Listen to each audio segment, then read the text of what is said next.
Miss Doggeek here, and we're back in the workshop today. And the goal today is to work on the shelf project.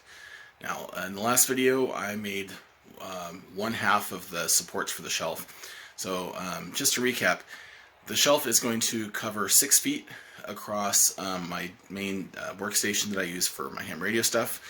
It's going to hold my receiver, my power supply, the power strip for the power supply, eventually an oscilloscope, and any other test equipment I might get or make, like a signal generator, that kind of thing. Definitely going to be stepping up the ham radio workbench this year. Not anything huge, just budget stuff as much as possible. But I'm probably going to have to buy a new oscilloscope. I do really want one, and some of my projects I think it'll just be great, and they're a great learning tool. Definitely a bigger purchase for me. I don't usually spend a lot of money on ham radio stuff, but it's time. So that's going to be coming soon. At least that's the plan. Plans change sometimes. So it's going to be a support on either side of the workbench, and then it's going to be the full width of the table, which is 6 feet, and that's a lot of area to span. And so there's going to be steel square tubing going from left to right to support the shelf. 2 pieces. The shelf will be 1 foot wide and 6 feet long, and so the supports are going to have to be 6 feet long as well. And it won't be holding a lot of weight, but I want it to be structurally rigid, and I also want it to be satisfying to look at. And so I was doing some thinking about this last night, and I came to a conclusion. The conclusion is simple. So last night I said this was a trapezoid or a rhombus or something. I was pretty well wrong about that. I don't know I forget what shape this is. But you can see this has a slight angle on it. And it is 90 degrees here, here, and here. But this is slightly less than 90 degrees, and that's slightly more, probably about, I don't know, 10 or 15 degrees or something. I could measure it. But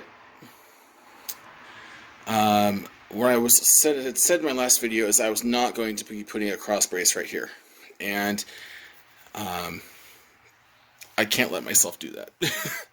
I mean, I could gusset it up here. I could put a gusset right here and a gusset down here, and that would be sufficient, but it's just not enough for me. And the other thing is I was trying to conserve tubing because I didn't want to run out. But then I started doing the math, and I realized I didn't have enough tubing anyway, so I'm going to have to go buy more. Because those 6 feet cross pieces, the supports are going to attach here and here. Those are going to need to be new 6-foot pieces, which means I need to go buy a 20 stick of steel and have them cut it into, well, I'm just going to have them cut 6, 6, and 8 feet. For me, so that I can actually fit it into my truck. I mean, I don't think my truck is long enough. It's an old Suburban. I still don't think it's long enough to haul a 12-foot piece of steel.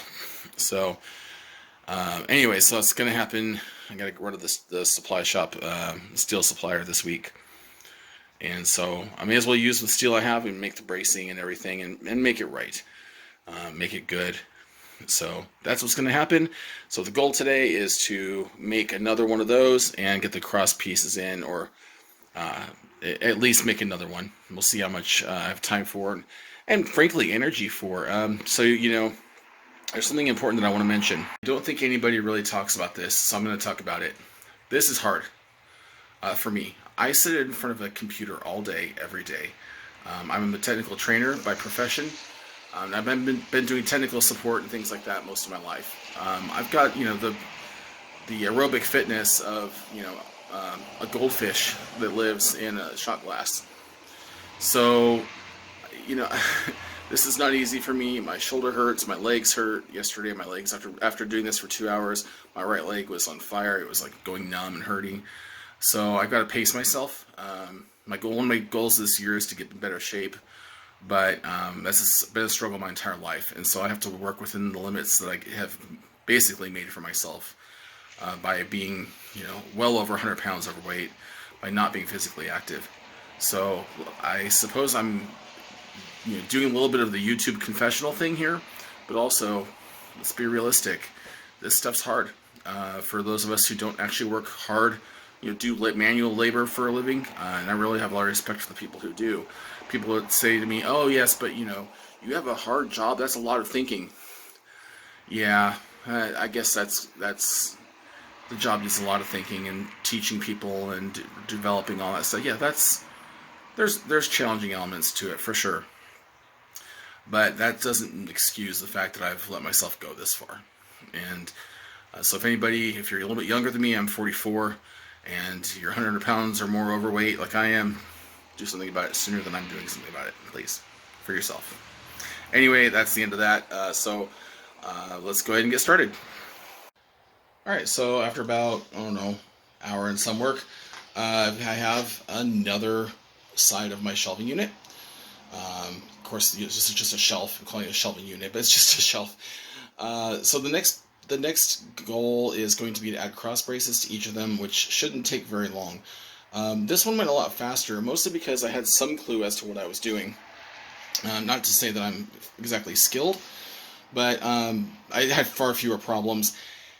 And I could clamp the tubes for the new one onto the old one for reference, and so that made things go a lot faster. In fact, it kept warping down a big time.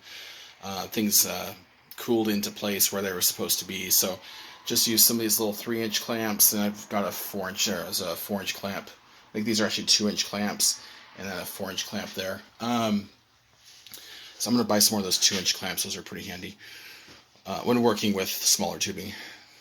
But anyway, I've got several 4-inch clamps that I can use too. Anyway, so that's that. I think that's going to be it for this video.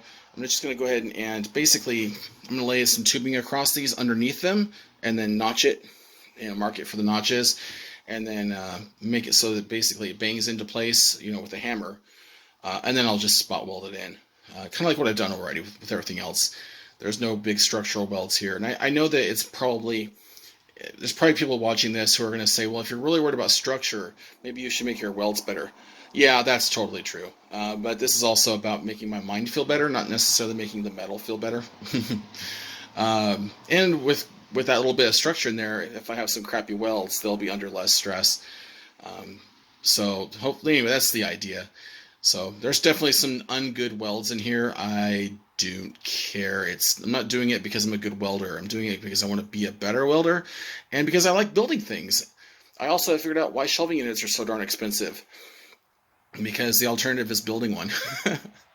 Anyway, thanks for watching. I'll see you next time. For my ham radio followers, 73.